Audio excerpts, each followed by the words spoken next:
திருச்சிற்றம்பலம். திருவாசகத்தின் போற்றி திரு அகவல் எனும் 4ஆம் தலைப்பின் இறுதி பாகத்தை வந்தடைந்தோம்.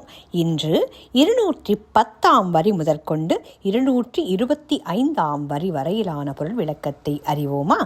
படியுற பயின்ற பாவக போற்றி, அடியொடு நடு ஈரானாய் போற்றி, நரகொடு ஸ்வர்க்கம் நானிலம் புகாமல், பரகதி பாண்டியர்க்கு அருளினை போற்றி, ஒழிவர நிறைந்த ஒருவா போற்றி, செழுமலர் சிவபுரத்தரசே போற்றி, கழநீர் மாலை கடவுள் போற்றி, தொழுவார் மையல் துணிப்பாய் போற்றி, பிழைப்பு வாய்ப்பொன்று அறியா நாயேன், குழைத்த சொல் மாலை கொண்டருள் போற்றி, புறம்பல எரித்த புராண போற்றி, பரம்பரஞ்சோதி பரனே போற்றி, போற்றி போற்றி புயங்க பெருமான் போற்றி, போற்றி புராண காரண போற்றி, போற்றி சயசய போற்றி. இத்துடன் இப்பாடல் முடிவடைகிறது. இதன் பொருள் அறிவோமா?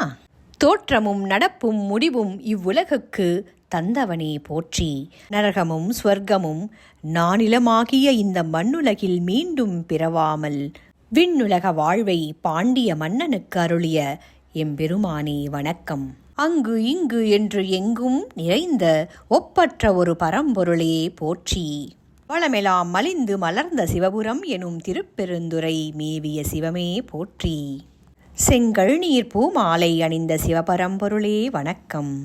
கரம் கை கூப்பி பணிந்து வணங்கி துதிப்பவர்கள் மாய மனத்தை அறிவு மயக்கத்தை போக்குவாய் போற்றி, இழைப்பு வாய்ப்பு நல்லது எது தீயது எது என்று நன்கறிந்து உணராத நாய் பிறவினான், இப்படிப்பட்ட இழிந்த நான் நின் அருள் துணையால் மனம் குழைந்து சொல்லெடுத்துச் சொல்லிய இப்பாமாலை பதிகத்தை ஏற்றருள இறைவா வணங்குகிறேன்.